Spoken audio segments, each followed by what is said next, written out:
Assalamualaikum warahmatullahi wabarakatuh. Kak Nun, saya malam ini hanya ingin curhat saja ya. Jadi saya hidup di satu lingkaran atau satu komplek yang menurut saya sangat puritan.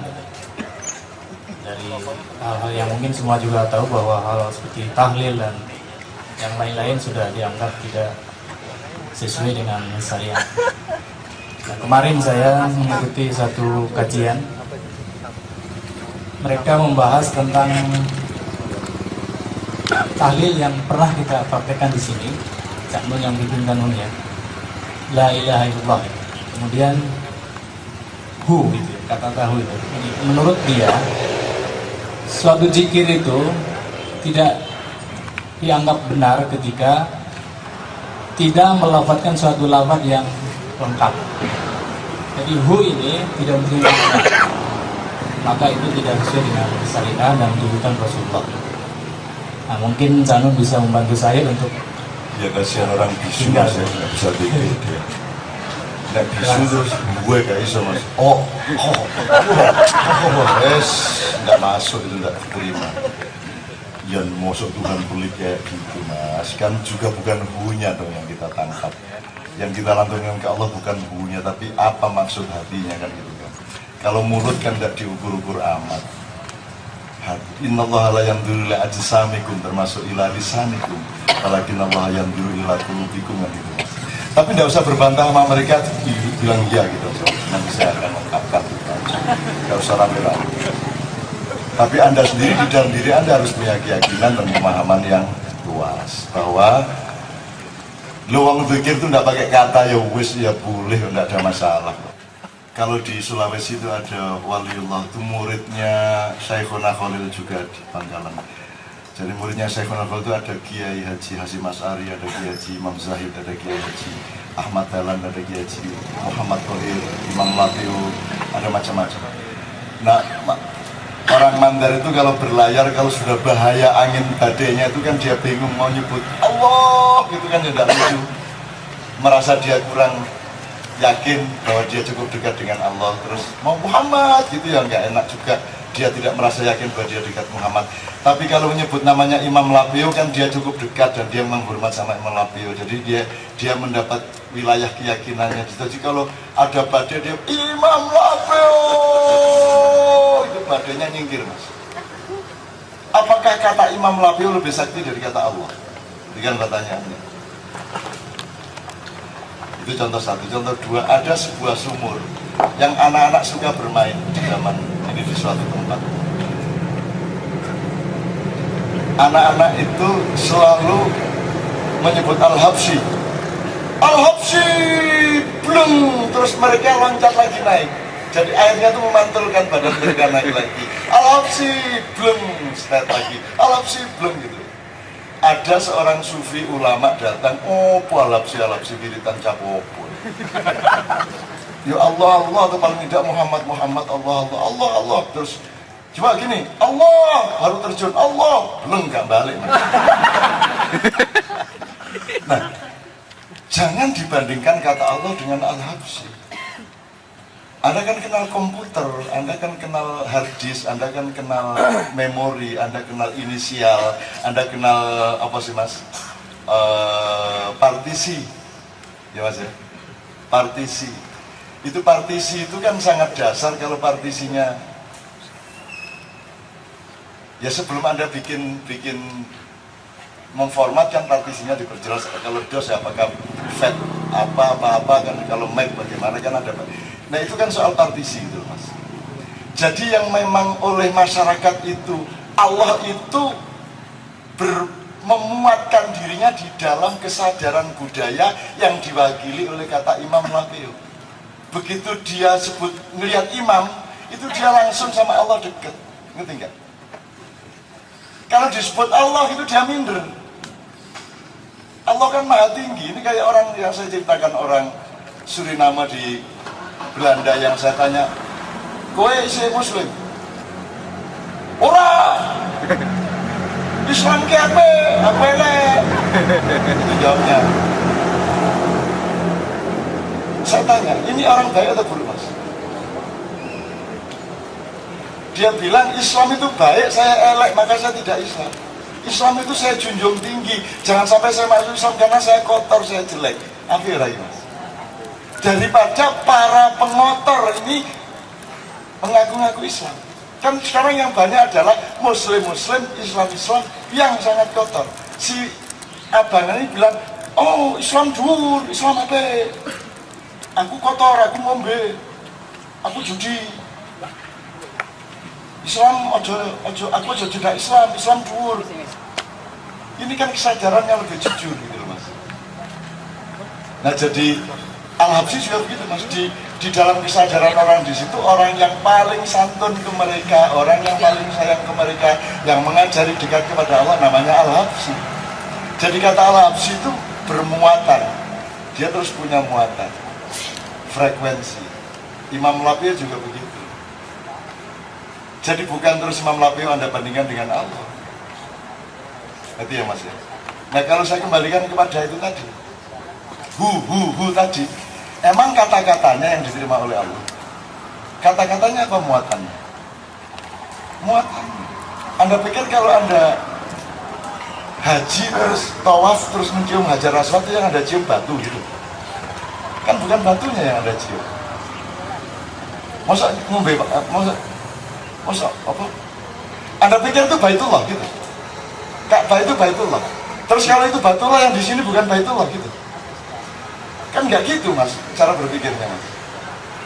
Apa terus masjid ini bukan Baitullah? Apa lapangan itu bukan Baitullah? Mana yang bukan Baitullah? Itu kan administrasi mas, idiomatik partisi tadi itu. Kalau kita menghormati bendera merah putih, hormat bendera gerak. Apa yang Anda hormati benderanya? Sehingga sekarang ada sekolah di mana itu yang Karanganyar yang tidak mau menghormati bendera, dia salah, dia pikir kita menghormati bendera. Lah apa wong bendera kuwi diduk nomor ini dilempit naruh di Sleman di kene gak masalah. Bukan benderanya yang kita hormati. Tapi komitmen bernegara kita, komitmen berbangsa kita kan begitu. Kamu pergi keluar kota, tugas seminggu, kamu bawa celana dalam istrimu. Kalau malam di hotel capek kamu cium-cium. Apa yang kamu cium kainnya mas? Yang belum dicuci setelah dipakai oleh istri. Yang pasti baunya sangat tidak enak. Tapi begitu wangi bagimu kan begitu. Nah yang wangi ini kan cintamu dan cintanya kan begitu. Bukan katoknya. Karena katoknya nang omahku tak tukokno. Jadi kalau wiritan tergantung gua apa, enggak dong mas. Enggak bisa. Ya tapi enggak apa-apa mas, itu pendapat dia boleh, dia begitu. Dia orangnya perfect gitu. Dia kalau mengajak istrinya tidur juga dengan bahasa yang tuntas ya. Dek, malam hari ini aku ingin melakukan persetubuhan denganmu. Untuk malam hari ini Kama Sutra pasal 56. Dia mungkin begitu mas, dia saking tertibnya orang lah. Kalau Anda memang bisa dibuka dik, memang ada gitu. Utawa gak pakai bahasa. Cinta yang tinggi tidak pakai bahasa. Nek liwat tok bojone sret lho, ya lho ini. Gitu kan. Gitu. Nek caranya budi kan sedekah. Mas adil sedekah mboten. Ayo nggih kan. Nah, monggo mas ya, tapi menurut saya Anda hindari konflik itu. Tidak usah tidak bahwa dia dengan keyakinan sendiri. Anda dibilang syirik, ya iya saya muslim, saya akan coba perbaiki gitu aja. Kalau Anda capek disirik-sirikan, dikafirkan terus, ya lu mas saya sudah lama kafir, dan saya ini jadi kafir. Kafir capnya ini kurang mas, ini kafir mulu mas, kecuali angel bahwa mas di kafir nago angel. Nah di dalam hati Anda kafir itu maknanya adalah petani. Loh angel mana tadi? Di dalam Al-Quran ada kata kafir dipakai oleh Allah, maknanya adalah petani. Karena kafir itu artinya kafaro, bahasa Inggrisnya covering. Cover, ya, to cover. Itu bahasa asalnya dari bahasa Arab kafaro. Kafaro itu artinya nutupi, gitu, menutupi. Jadi taplak meja itu kafir, karena dia menutupi meja. cover bed itu kafir, petani itu kafir karena dia menutupi tanah dengan tanaman, gitu loh mas. Jadi ketika aku kafir, bapak saya kafir, mbak saya kafir, ya gitu anda. Tapi dalam hati anda, maksudku petani, tapi kan lak garus sih, gitu aja mas. Anda kurang dagel sama diri anda, jadi tenang-tenang aja. Gitu loh. Kalau anda misalnya gini, tahlilan mana diterima, di tempat saya ada di Jogja ada. Saudara-saudara, tidak usah berdoa untuk orang yang sudah meninggal karena idza mata ibnu adama in qata amaluhu illa min thalathin sadaqatin jariyatin aw ilmin yuntafa'u bihi aw waladin sholihin yad'ulah. Kalau orang anak Adam sudah meninggal maka hanya ada 3 yang berlanjut. 1, sedekah jariyah yang pernah dia lakukan. Nomor 2, ilmu yang bermanfaat dari almarhum. Nomor 3, anak soleh yang mendoakan. Dan anda semua kan bukan anaknya, jadi nggak akan sampai doa-doa anda untuk almarhum. Begitu kan kalau tahlilan, nggak akan sampai. Nah kalau anda berani, kalau ada yang menyatakan doamu tidak akan sampai, tidak ada gunanya tahlilan, terus kamu berdiri, oke saudara, kita akhiri tahlilan dan kita ganti dengan doa, semoga ustadz ini masuk neraka. Allahumma amin, amin, masuk neraka, amin, masuk neraka, amin, masuk neraka. Nanti kalau dia marah, tenang aja, nggak akan sampai doanya. Kalau kamu bukan anakku, anak kamu bukan bapak, nggak akan sampai, gitu mas. Terus menyayang orang, terus, nggak tahu hasilnya apa, terserah Allah. Itu yang membuat saya tidak pernah lelah dan tidak pernah berputus asa melakukan apa saja di mana-mana. Nggak bisa saya dibikin sedih. Ini Pak Dir mau bikin saya sedih, tapi saya tunda sedihnya. Karena saya masih harus menangani tahlilan di banyak tempat, harus gilir ini itu masih banyak, semua maintenance-nya kita tangani, istri saya yang menangani. Kalau itu sudah beres, baru saya akan duduk, saya akan rasakan kesedihan saya ditinggal oleh Pak Dir. Sementara semua teman-teman sudah hancur semua, ada Pak yang namanya Nur PKI Kiai Haji Toto Raharjo. Itu nangis habis-habisan, merah matanya. Baru kali ini Kiai Nur PKI nangis. Saya senang sekali dengan gelar Kiai Nur PKI itu. Nah dia kan bilang, masuk aku ini Nur ala Nur ya gak cocok, aku ini cocoknya Nur PKI, ya wis lah. Dia punya panggilan Gus, itu pun dipilih Gus Dop, maksudnya dobol. Kan bagus orang merendahkan dirinya seperti itu. Istri saya nangis terus sampai siang, masih sedih, masih nangis. Saya bilang saya tunda. Mereka semua kan tahu saya sahabatnya Pak D 43 tahun. Dia paling dekat sama saya. Nomor 2 Masuki, mudah-mudahan malam harian. Yang paling lama sama saya. Sama Pak D saya itu sudah sejak tahun 1968. Itu sudah bersama-sama kemana-mana main bola. Satu tim. Dia di MAS, saya HW, dan seterusnya. Saya yang paling sedih. 3 jam sebelumnya saya bilang, Pak Deki tolong ada ular di sini nih, tolong ambil ular saya di punggung sebelah kanan. Diambil sama Pak Deki ularnya, set. Ada fotonya. 3 jam kemudian dia nilap saya. Saya yang paling sedih, tapi saya tunda kesedihan saya. Nanti kalau sudah beres semua upacaranya, maintenance, tahlilan apa semua, baru saya akan merasakan kesedihan, dan kesedihan saya akan saya sulap menjadi ilmu, saya sulap menjadi hikmah, saya sulap menjadi revolusi diri, saya sulap menjadi kesadaran baru, saya sulap menjadi optimisme melihat ke depan. Kan begitu. Maka teman-teman sekalian, saya dari tadi mau ngaji nggak jadi-jadi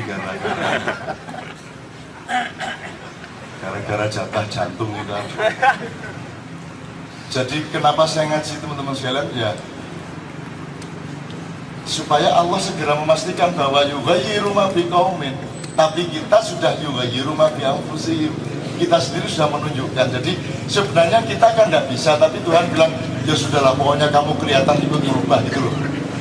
Pokoknya kamu kelihatan berusaha, nanti kalau kamu berusaha benar, ya sudah, nanti saya akan rubah benar gitu loh. Makanya Anda kan tidak disuruh berat-berat sama Allah. Sholat tidak harus khusyuk kan? Itu apa sholat harus khusyuk kan? Tidak ada syarat. Tidak ada syarat sholat khusyuk. Jadi Anda sholat Allahu Akbar tapi tidak ngerti Allahu Akbar, ya tidak apa-apa. Allahu Akbar eling Akbar Tanjung, ya tidak apa-apa. Tidak ada masalah.